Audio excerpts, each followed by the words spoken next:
Long before anyone called this land America, it was alive. For over 15,000 years, millions of people lived across this vast continent. They built cities, farmed the land, traded across thousands of miles, and spoke hundreds of languages. The Aztec Empire to the south rivaled anything in Europe. The Mississippian city of Cahokia, near modern-day St. Louis, had a population larger than London at the time. The Haudenosaunee Confederacy, the Iroquois, had a democratic system of government so advanced that it would later inspire the American founding fathers. This was not an empty land.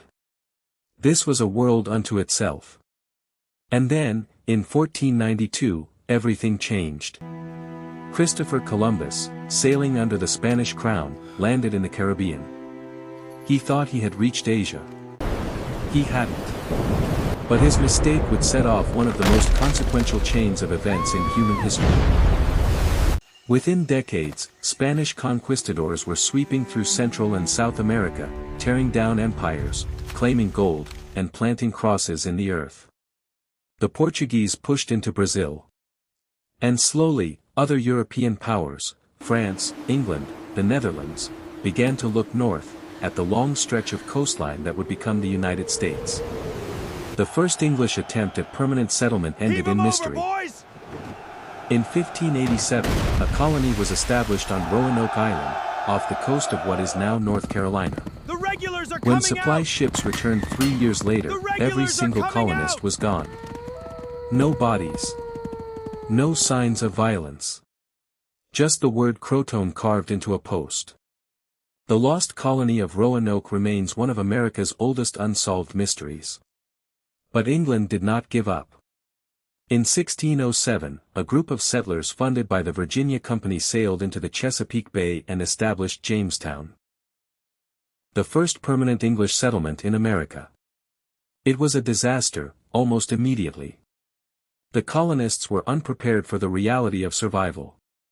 They were gentlemen and adventurers, not farmers. Disease, starvation, and conflict with the Powhatan Confederacy decimated their numbers. In the winter of 1609 to 1610, known as the Starving Time, the colony was reduced from 500 people to 60. Some survivors reportedly resorted to eating leather, rats, and the dead. Jamestown survived only because of tobacco. John Rolfe, who would famously marry Pocahontas, the daughter of the Powhatan chief, developed a strain of tobacco that sold explosively in England. Suddenly, Virginia had something Europe wanted desperately. And to grow more tobacco, the colony needed more labor. At first, they used indentured servants, poor Europeans who worked for a set number of years in exchange for passage to the New World. But then, in 1619, a Dutch ship arrived in Virginia with something that would scar America for centuries. Enslaved Africans. That same year, 1619, Virginia's House of Burgesses met, the first representative legislative body in the New World. Two defining American institutions were born in the same year, democracy and slavery. That tension would shape everything that followed.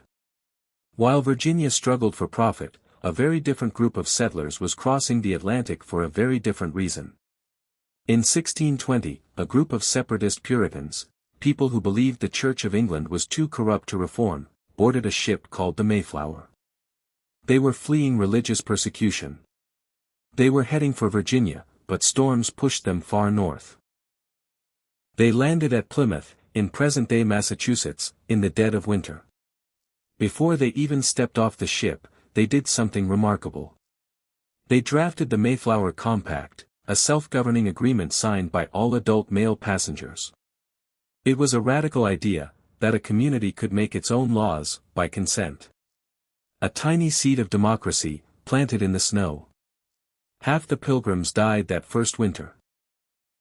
The other half survived, in large part because of help from the Wampanoag people, particularly a man named Squanto, who had survived his own enslavement in England and taught the colonists how to plant, fish, and trade. The famous feast we call Thanksgiving grew out of this alliance, though the relationship between settlers and native peoples would grow darker and more violent with every passing decade. Through the 1600s, 13 distinct English colonies took shape along the Atlantic coast, each with its own character. New England, Massachusetts, Connecticut, Rhode Island, New Hampshire, was built around religion, community, and trade. The Puritan ethic of hard work and moral discipline ran deep.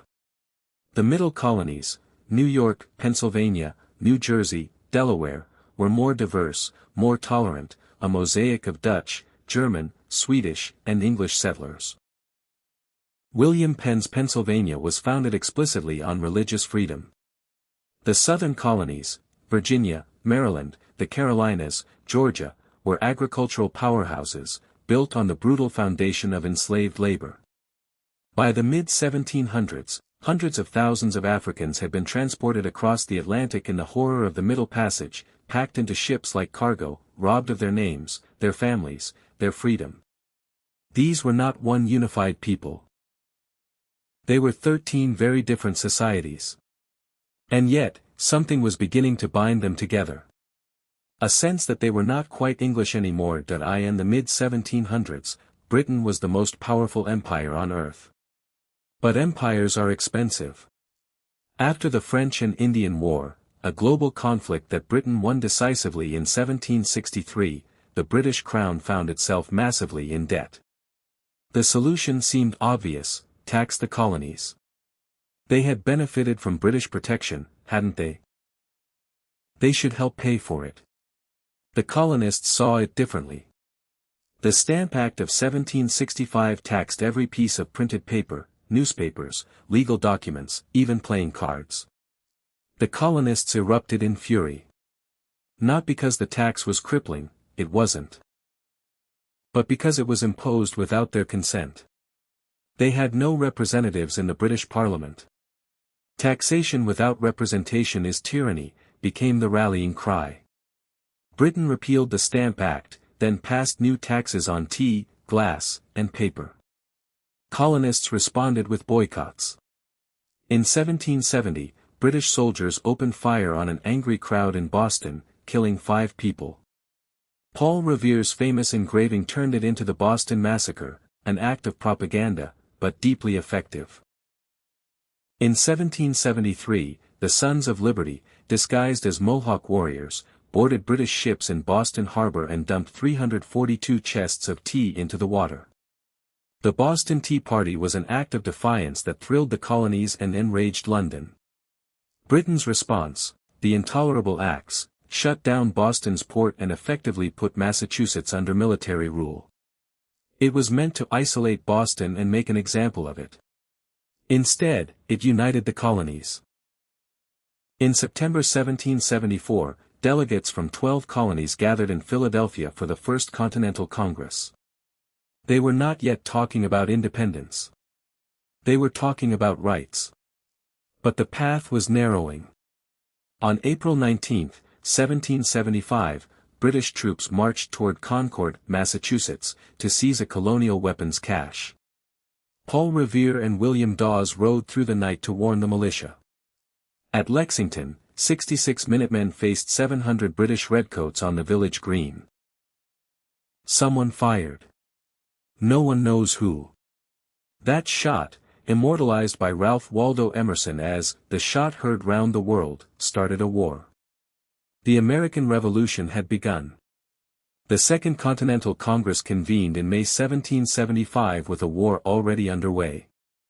They named George Washington, a Virginia planter and veteran of the French and Indian War, as Commander-in-Chief of the Continental Army. It was a political choice as much as a military one. A Southerner to lead a New England war, to forge colonial unity. Washington was not a brilliant tactician. He lost far more battles than he won. But he had something more valuable: he kept his army together through suffering, starvation, desertion, and defeat. At Valley Forge, in the winter of 1777 to 1778, his soldiers survived on bare ground, without adequate food, clothing, or shoes. Men died of cold and disease. And yet they stayed. Meanwhile, the debate inside. In January 1776, a pamphlet called Common Sense, written by a recent immigrant from England named Thomas Paine, exploded across the colonies. Paine argued in plain, burning language that monarchy was absurd, that kings were a fraud, and that independence was not just possible, it was morally necessary. It sold over 100,000 copies in months. It changed the conversation. On July 2, 1776, Congress voted for independence. 2 days later, on July 4, they formally adopted Thomas Jefferson's Declaration of Independence.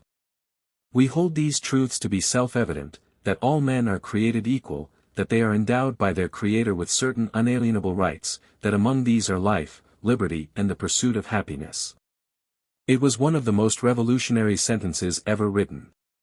It was also deeply hypocritical. Jefferson himself owned over 600 enslaved people over his lifetime. That contradiction, the soaring promise and the brutal reality, would define America for generations. The war dragged on for 8 years. The Continental Army faced the most powerful military force on Earth with little money, few supplies, and a constantly shrinking volunteer force. The turning point came in October 1777, when American forces defeated the British at Saratoga, New York. It was a decisive victory, and it convinced France to enter the war on America's side. French money, ships, and soldiers would prove critical. On October 19, 1781, British General Cornwallis surrendered to Washington at Yorktown, Virginia, as his band reportedly played "The World Turned Upside Down." The war was effectively over.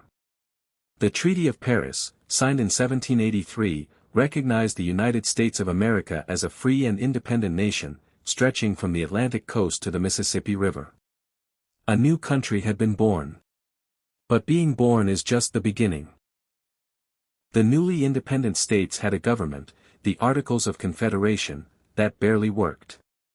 Congress had no power to tax, no power to enforce laws, and no real executive branch. States fought with each other over trade, territory, and debt. The country was, in many ways, falling apart.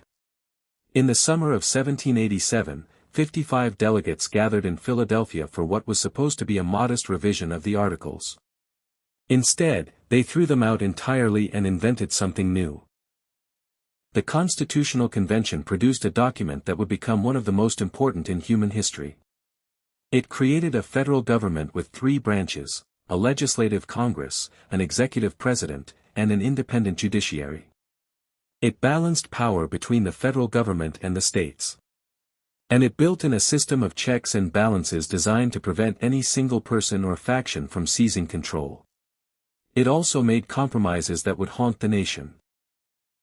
Enslaved people were counted as 3/5 of a person for the purpose of congressional representation, giving slave states more political power without giving enslaved people any rights. The slave trade was protected for at least another 20 years. The Constitution was ratified in 1788. George Washington was unanimously elected as the first president. In April 1789, he was inaugurated in New York City, the temporary capital. America had a government. Now it had to figure out what to do with it. The early republic was a constant argument about what the country was supposed to be. Alexander Hamilton, the first Secretary of the Treasury, wanted a powerful central government, a national bank, and a manufacturing economy. Thomas Jefferson, the Secretary of State, wanted a nation of small farmers, with power kept close to the states and the people. These two visions, federal power versus states' rights, commerce versus agriculture, city versus countryside, would structure American politics for centuries. In 1800, Jefferson defeated the incumbent John Adams in what became known as the Revolution of 1800, the first peaceful transfer of power between opposing parties in modern history. Hamilton, who had sabotaged Adams's campaign, would be shot dead by Vice President Aaron Burr in a duel in 1804. The founders were not gentle men. Jefferson doubled the size of the country in 1803 with the Louisiana Purchase, buying an enormous swath of land from Napoleon for $15 million, roughly 4 cents an acre. He then sent Meriwether Lewis and William Clark to explore this vast new territory, accompanied by a Shoshone woman named Sacagawea, whose knowledge of the land and languages proved indispensable. The young nation was pushing west. And as it did, it was colliding, violently, with the people already living there. In 1812, the United States went to war with Britain again, over trade restrictions, impressment of American sailors, and British support for native resistance to American expansion. The War of 1812 was largely inconclusive, but it produced a surge of national pride. Francis Scott Key wrote what would become the national anthem watching the bombardment of Fort McHenry. And it confirmed, once and for all, that the United States was here to stay. The following decades, sometimes called the era of good feelings, saw explosive growth. The population swelled with waves of immigration. The economy boomed. Cotton became king in the South, feeding the mills of Britain and New England, and requiring an ever-expanding workforce of enslaved people. By 1820, the question of slavery was threatening to tear the country apart. Missouri wanted to join the Union as a slave state. The Missouri Compromise drew a line across the continent: slavery would be permitted south of it, forbidden north of it. It was a political fix, not a moral one. And everyone knew the fix was temporary. Andrew Jackson, elected president in 1828, embodied the raw, aggressive energy of a nation expanding westward. He championed the common man, by which he meant white men, against the elite. He also signed the Indian Removal Act of 1830, which authorized the forced relocation of native peoples from their ancestral lands east of the Mississippi to territory in the West.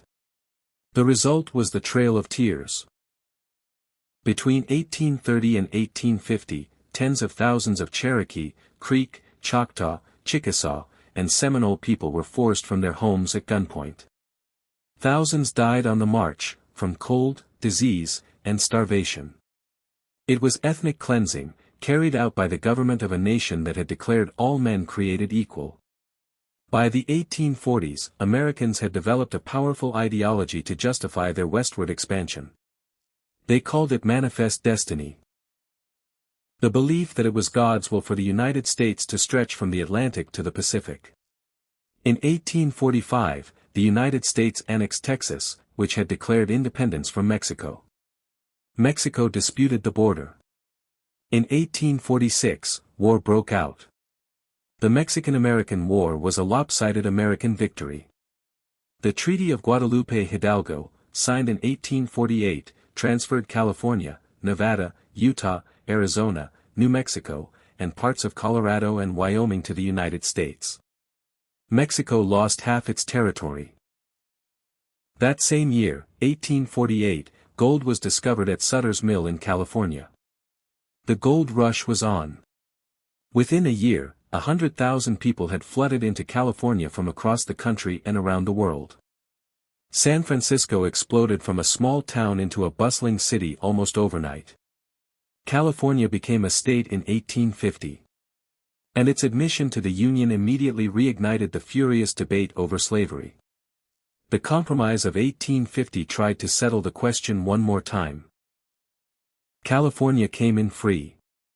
New territories would decide for themselves. And a new, more brutal Fugitive Slave Act required citizens in free states to assist in the capture and return of escaped enslaved people.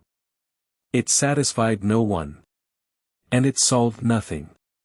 The 1850s were a decade of escalating crisis. Harriet Beecher Stowe published Uncle Tom's Cabin in 1852, a novel so vivid in its portrayal of the brutality of slavery that it changed the minds of millions of Americans. When President Lincoln met Stowe years later, he reportedly said, "So you're the little woman who wrote the book that started this great war." The Kansas-Nebraska Act of 1854 opened northern territories to the possibility of slavery, effectively destroying the Missouri Compromise line. Kansas erupted into guerrilla warfare between pro-slavery and anti-slavery settlers, Bleeding Kansas, a preview of the war to come. The new Republican Party formed in 1854, explicitly opposed to the spread of slavery. Abraham Lincoln, a self-educated lawyer from Illinois, rose to national prominence in a series of debates against Democratic Senator Stephen Douglas in 1858. Lincoln did not call for the immediate abolition of slavery.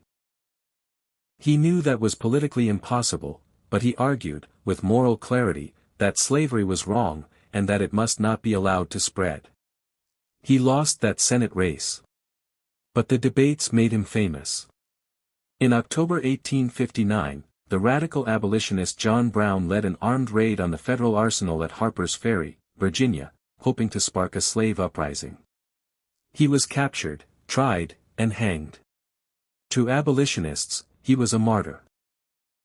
To white Southerners, he was proof that the North wanted to destroy them. In November 1860, Abraham Lincoln was elected President of the United States, without winning a single Southern state. He hadn't even been on the ballot in 10 of them. South Carolina seceded from the Union in December. By February 1861, 6 more states had followed. They formed the Confederate States of America, elected Jefferson Davis as their president, and began seizing federal property within their borders. On April 12, 1861, Confederate forces opened fire on Fort Sumter, a federal garrison in Charleston Harbor, South Carolina. The Civil War had begun. It was the bloodiest war in American history, before or since. Over 4 years, approximately 620,000 soldiers died. Some estimates put the total, including civilians, closer to 750,000. Entire generations were wiped out. The Union had significant advantages: a larger population, a stronger industrial economy, a navy, and a railroad network. The Confederacy had skilled generals, the motivation of defending their homeland, and familiarity with the terrain. The early years of the war were devastating for the Union. Confederate General Robert E. Lee won victory after victory in Virginia, and in September 1862, he invaded the North. The Battle of Antietam on September 17, 1862, was the bloodiest single day in American military history, nearly 23,000 casualties in one day. Lee retreated. And Lincoln seized the moment. On January 1, 1863, Lincoln issued the Emancipation Proclamation, declaring enslaved people in rebel states to be free. It did not free all enslaved people, it only applied to Confederate-held territory, where Lincoln had no actual authority. But it transformed the meaning of the war. It was no longer just about preserving the Union. It was about ending slavery. Nearly 180,000 black men served in the Union Army. They fought with extraordinary courage, often under brutal conditions and for lower pay than white soldiers. When Confederate forces captured black Union soldiers, they frequently murdered them rather than taking them prisoner. The turning point came in July 1863 with twin Union victories. At Gettysburg, Pennsylvania, in the greatest battle ever fought in North America, Lee's army was repelled after 3 catastrophic days, losing a third of his force. Simultaneously, Ulysses S. Grant captured Vicksburg, Mississippi, splitting the Confederacy in 2 and giving the Union control of the Mississippi River. That November, Lincoln spoke at the dedication of the Gettysburg Military Cemetery. In 272 words, he redefined the purpose of the war and the meaning of the nation. For 67 years ago our fathers brought forth on this continent a new nation, conceived in liberty, and dedicated to the proposition that all men are created equal. We here highly resolve that these dead shall not have died in vain, that this nation, under God, shall have a new birth of freedom. Grant became commander of all Union forces in 1864. His strategy was brutal and simple. Use the Union's superior numbers to grind down the Confederate army, regardless of casualties. The Wilderness, Spotsylvania, Cold Harbor, the battles of 1864 were horrific slaughters. But they worked. In the spring of 1865, the Confederacy was collapsing. On April 9, 1865, Lee surrendered to Grant at Appomattox Courthouse, Virginia. Grant's terms were generous: Confederate soldiers could go home, keep their horses, and officers could keep their sidearms. There would be no trials, no executions. The war was over. The Union was preserved. Slavery was finished. And 5 days later, Abraham Lincoln was shot. On the night of April 14, 1865, Lincoln attended a play at Ford's Theater in Washington. John Wilkes Booth, a Confederate sympathizer, shot him in the back of the head. Lincoln died the following morning, the first American president to be assassinated. The nation was devastated. The period that followed, Reconstruction, was one of the most transformative and ultimately tragic chapters in American history. The 13th Amendment, ratified in December 1865, abolished slavery throughout the United States. The 14th Amendment, ratified in 1868, granted citizenship to all people born on American soil, including formerly enslaved people. The 15th Amendment, ratified in 1870, guaranteed black men the right to vote. For a brief moment, the South was rebuilt. Black men were elected to Congress and state legislatures. Schools were built. Freedmen's Bureau worked to provide food, housing, and education. It was an imperfect, messy, contested experiment, but it was real progress. And then it was destroyed. White supremacist violence, from the Ku Klux Klan and similar groups, terrorized black communities. Southern states found ways to undermine black political power through fraud, intimidation, and murder. The North grew tired of the effort and the cost. In 1877, a disputed presidential election was resolved through a political deal. The new president, Rutherford B. Hayes, withdrew federal troops from the South. Reconstruction was over. And the South immediately began to build a new system of racial oppression. Jim Crow laws enforced racial segregation in every aspect of life.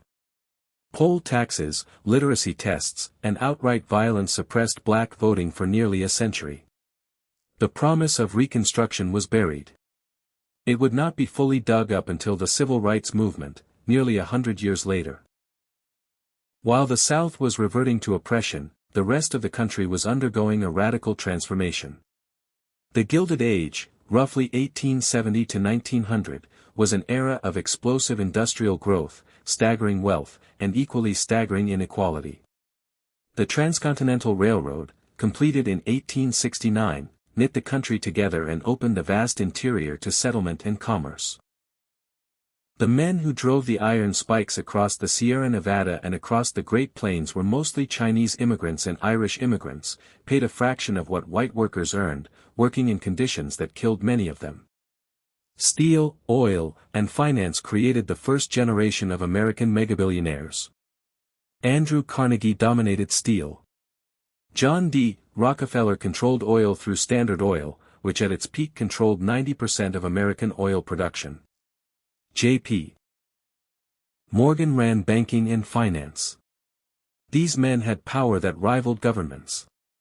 Cities swelled with immigrants, from Ireland, from Germany, from Italy, from Eastern Europe, from China. They came to escape famine, persecution, and poverty. They crowded into tenements, worked in dangerous factories, and built the industrial economy of America with their labor. The Statue of Liberty, a gift from France, was unveiled in 1886, its torch lifted to the world. But the same period was one of brutal dispossession for Native Americans. As settlers pushed west, the U.S. Army waged a systematic campaign of destruction against the remaining indigenous nations. The great buffalo herds were deliberately slaughtered, reducing herds of 30 million to near extinction within decades, to eliminate the food source of the Plains tribes. The Battle of Little Bighorn in 1876, where Sioux and Cheyenne warriors annihilated General Custer and his 7th Cavalry, was a brief, brilliant triumph. The revenge was savage. By 1890, at Wounded Knee, South Dakota, the U.S. Army massacred between 250 and 300 Lakota men, women, and children. It marked the effective end of Native armed resistance. The frontier was closed. The continent had been conquered. As the 20th century began, a new force in American politics emerged: progressivism. Muckraking journalists like Ida Tarbell exposed the corruption of Standard Oil. Upton Sinclair's The Jungle revealed the horrific conditions in Chicago's meatpacking industry. Theodore Roosevelt, who became president after the assassination of William McKinley in 1901, used the power of the federal government to break up monopolies, regulate food and drugs, and protect vast wilderness areas as national parks. Women, who had been fighting for suffrage since the Seneca Falls Convention of 1848, were gaining ground. Suffragettes marched, organized, protested, and were arrested. In 1920, the 19th Amendment finally gave women the right to vote. In April 1917, the United States entered World War I on the side of Britain and France. American troops, 2 million of them, poured into France and helped break the German lines. The war ended on November 11, 1918. Woodrow Wilson went to Paris to help shape the peace, advocating for his 14 points and a League of Nations to prevent future wars. He got a flawed treaty, and Congress refused to join the League. America retreated into isolationism. The 1920s roared. Jazz exploded out of New Orleans and Harlem and swept the country. Women cut their hair, shortened their skirts, and challenged every social norm. Radio brought music, news, and entertainment into every home. Cars became affordable.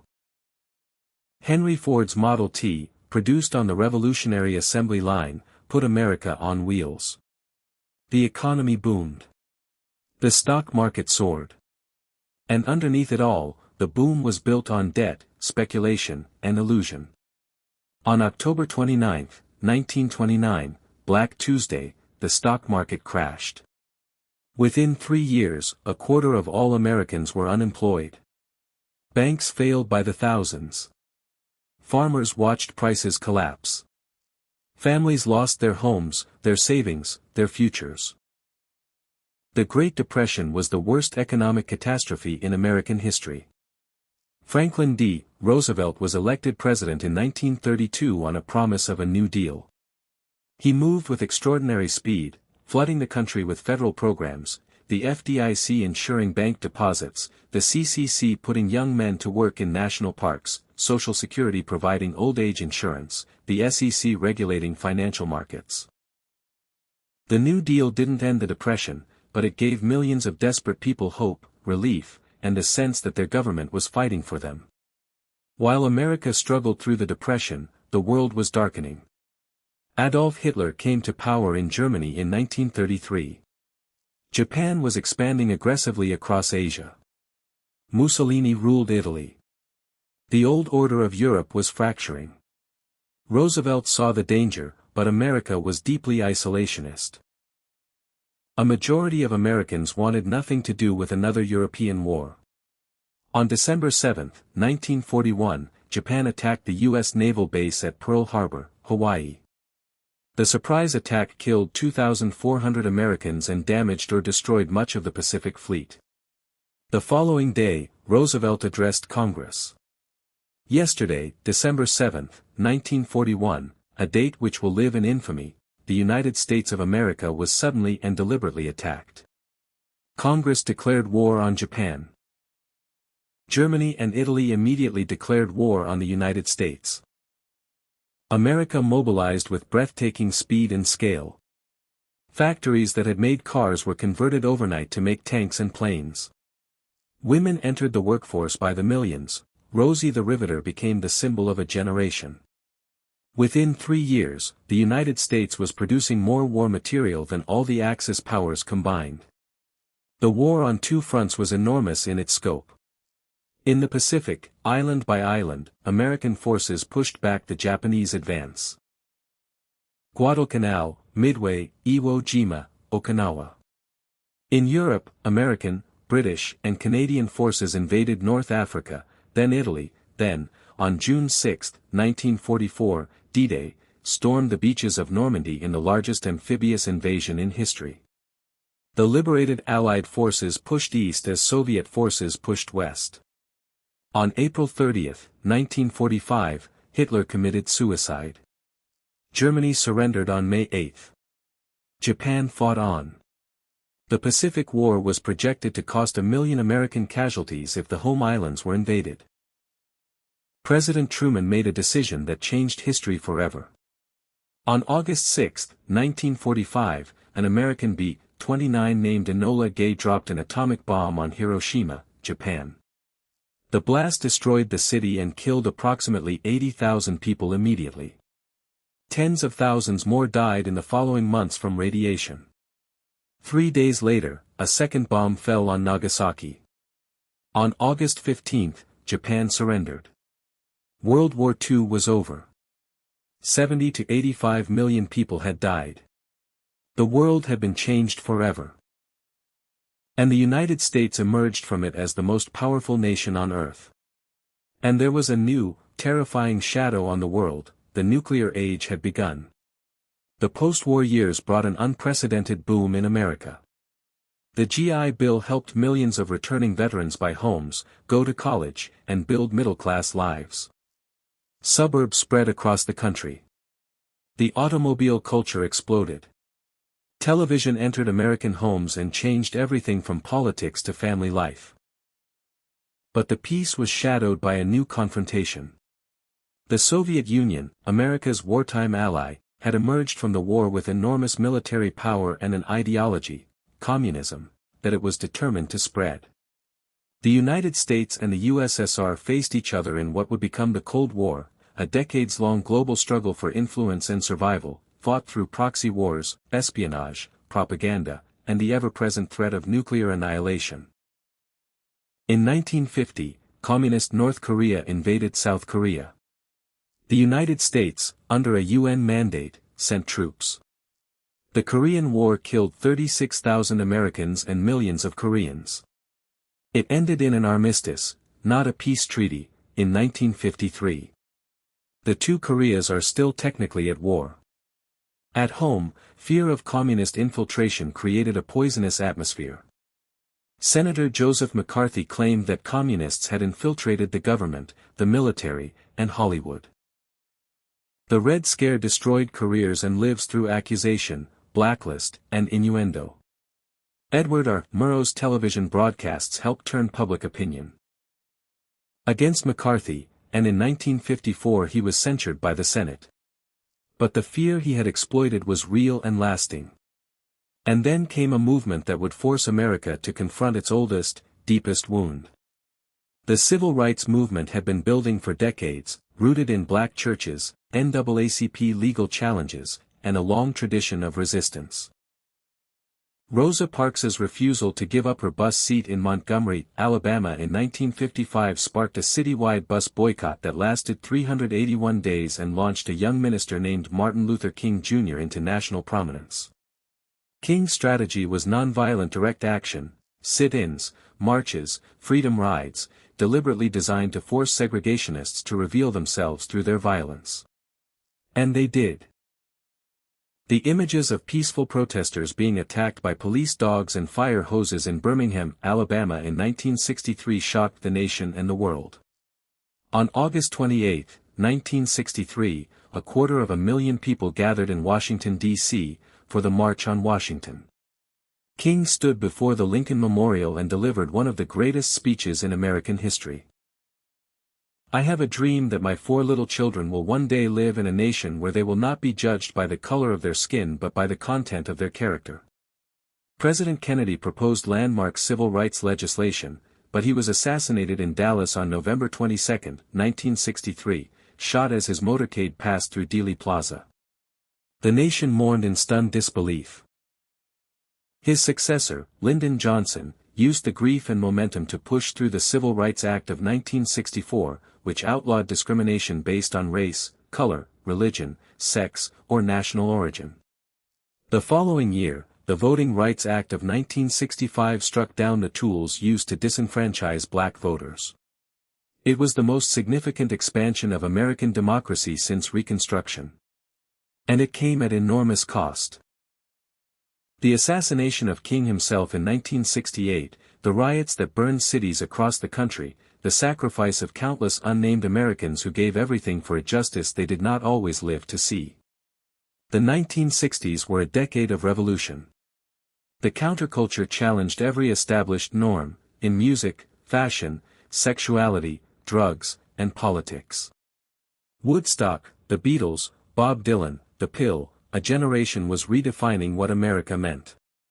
And in the jungles of Vietnam, a generation was dying. The United States had been drawn into Vietnam's civil war gradually, beginning with military advisors in the 1950s and escalating dramatically under Kennedy and Johnson. By 1968, over 500,000 American troops were in Vietnam. The stated goal, stopping the spread of communism, was increasingly being questioned. The Tet Offensive of January 1968 shattered the government's claims that the war was being won. Photographs of the execution of a Viet Cong prisoner in a Saigon street, and of a 9-year-old girl running from a napalm attack, turned the American public against the war. Against McCarthy, and in 1954 he was censured by the Senate. But the fear he had exploited was real and lasting. And then came a movement that would force America to confront its oldest, deepest wound. The civil rights movement had been building for decades, rooted in black churches, NAACP legal challenges, and a long tradition of resistance. Rosa Parks's refusal to give up her bus seat in Montgomery, Alabama in 1955 sparked a citywide bus boycott that lasted 381 days and launched a young minister named Martin Luther King Jr. into national prominence. King's strategy was nonviolent direct action, sit-ins, marches, freedom rides, deliberately designed to force segregationists to reveal themselves through their violence. And they did. The images of peaceful protesters being attacked by police dogs and fire hoses in Birmingham, Alabama in 1963 shocked the nation and the world. On August 28, 1963, 250,000 people gathered in Washington, D.C., for the March on Washington. King stood before the Lincoln Memorial and delivered one of the greatest speeches in American history. I have a dream that my 4 little children will one day live in a nation where they will not be judged by the color of their skin but by the content of their character. President Kennedy proposed landmark civil rights legislation, but he was assassinated in Dallas on November 22, 1963, shot as his motorcade passed through Dealey Plaza. The nation mourned in stunned disbelief. His successor, Lyndon Johnson, used the grief and momentum to push through the Civil Rights Act of 1964, which outlawed discrimination based on race, color, religion, sex, or national origin. The following year, the Voting Rights Act of 1965 struck down the tools used to disenfranchise black voters. It was the most significant expansion of American democracy since Reconstruction. And it came at enormous cost. The assassination of King himself in 1968, the riots that burned cities across the country, the sacrifice of countless unnamed Americans who gave everything for a justice they did not always live to see. The 1960s were a decade of revolution. The counterculture challenged every established norm, in music, fashion, sexuality, drugs, and politics. Woodstock, the Beatles, Bob Dylan, the pill, a generation was redefining what America meant. And in the jungles of Vietnam, a generation was dying.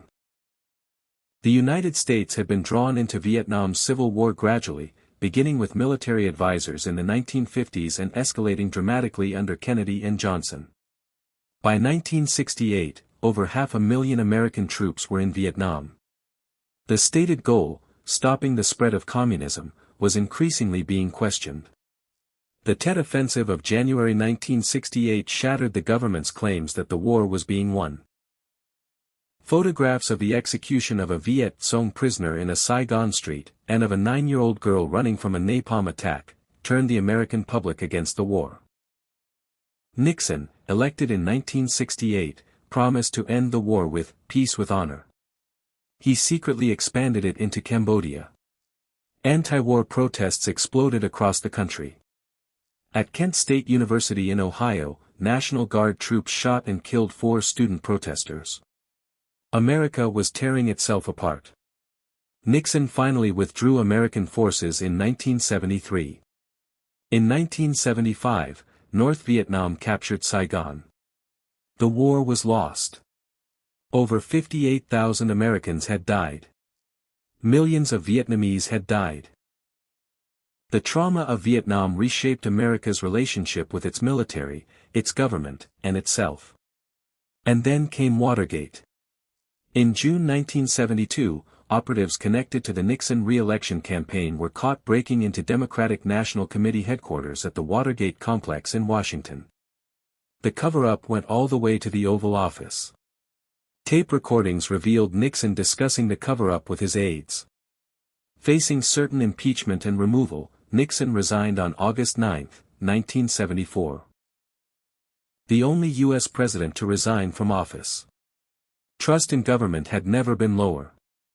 The 1970s were a decade of malaise, oil shocks, inflation, unemployment, and a deep national crisis of confidence. Jimmy Carter spoke honestly about it and was punished politically for his honesty.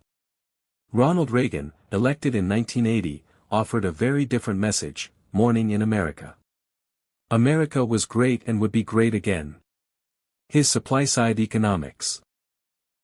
Cutting taxes on the wealthy, deregulating industries, reducing social programs, reshaped the country's political economy.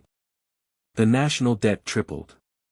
Income inequality began a sharp rise that continues to this day.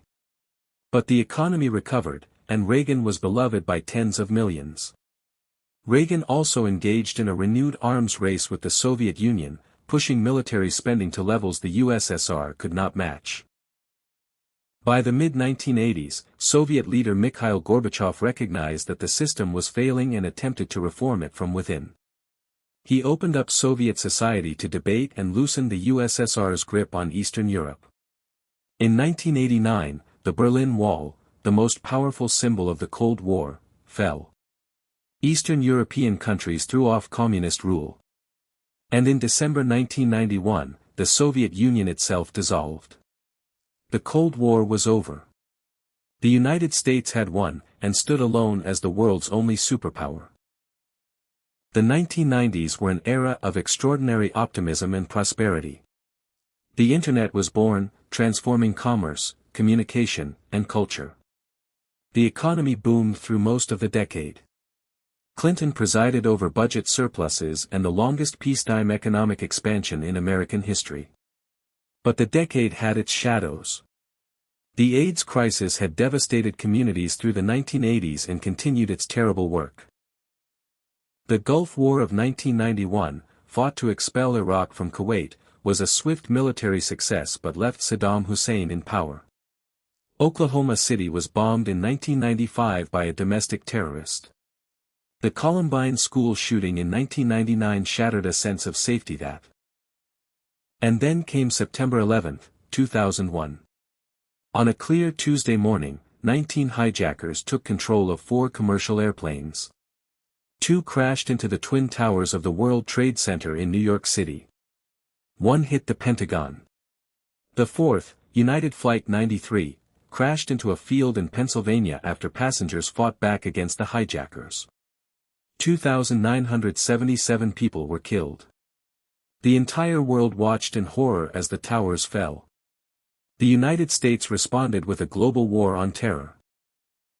Within weeks, American forces were in Afghanistan, overthrowing the Taliban government that had harbored al-Qaeda leader Osama bin Laden. In 2003, the Bush administration launched an invasion of Iraq, claiming, incorrectly, that Saddam Hussein possessed weapons of mass destruction. The wars in Afghanistan and Iraq would last for 20 years, cost trillions of dollars, and kill hundreds of thousands of people. They did not end terrorism. They created new forms of it. In August 2005, Hurricane Katrina slammed into New Orleans. The inadequate government response, leaving thousands of mostly black and poor residents stranded for days without food, water, or rescue, exposed the racial and economic fault lines that still ran through American society.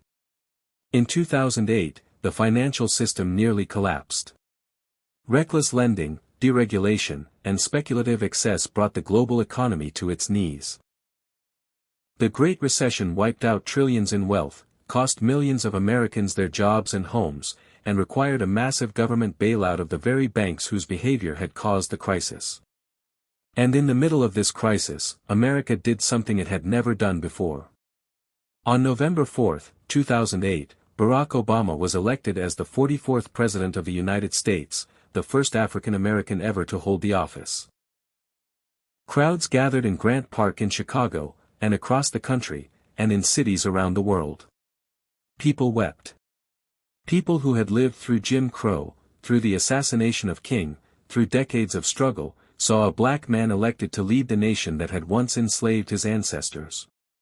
Obama stabilized the economy, passed the Affordable Care Act, the most significant expansion of health coverage since Medicare, and ordered the raid that killed Osama bin Laden in 2011. He withdrew troops from Iraq, cautiously engaged Iran on nuclear issues, and navigated a turbulent world. But the optimism of his election gave way to a decade of rising polarization. The Tea Party movement reshaped the Republican Party. The debate over immigration, healthcare, and the role of government became increasingly bitter. Social media amplified outrage and distorted reality. The country was fracturing along lines of race, education, geography, and culture in ways it hadn't seen in generations. In 2016, Donald Trump, a real estate mogul and reality television star with no political experience, defeated Hillary Clinton in the presidential election, winning the Electoral College while losing the popular vote by nearly 3 million votes. His campaign had channeled anger, nativism, and a sense among many Americans that they had been left behind by globalization and cultural change. Trump's presidency was defined by controversy.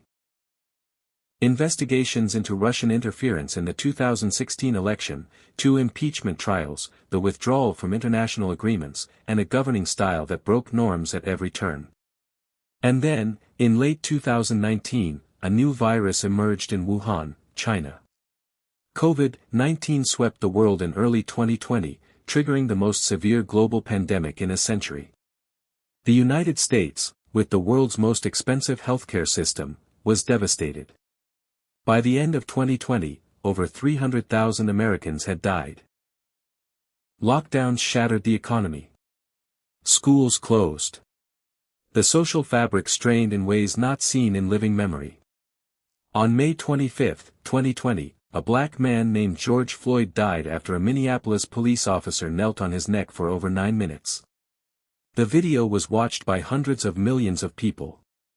The Black Lives Matter movement, which had been building for years, exploded into the largest protest movement in American history.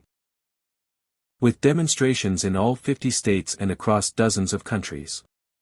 On January 6, 2021, a mob of Trump supporters, fueled by his false claims that the 2020 election had been stolen, stormed the United States Capitol as Congress was certifying Biden's election victory. They smashed windows, beat police officers with flagpoles, and roamed the halls of Congress chanting threats. It was the first violent disruption of the peaceful transfer of power in American history. Biden was certified and inaugurated on January 20, 2021. Trump became the first president to be impeached twice. He was acquitted both times. America today is a nation of contradictions, as it has always been. It is the largest economy in the world, home to the most innovative companies and universities ever built. It remains a beacon for millions of people who cross oceans and deserts and walls to reach it, still seeking what the Declaration promised. Life, liberty, and the pursuit of happiness.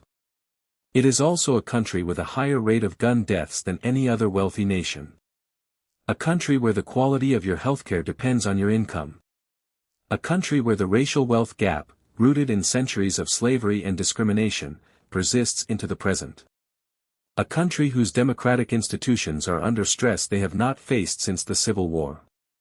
The American story is not a straight line upward.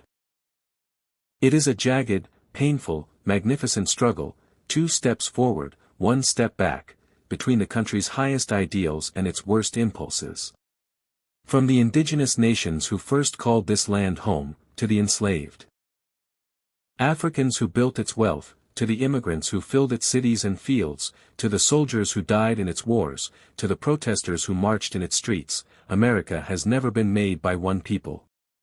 It has been argued into existence, generation after generation, by people who refuse to let the gap between the promise and the reality be the final word.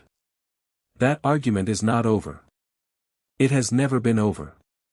And perhaps that is exactly the point.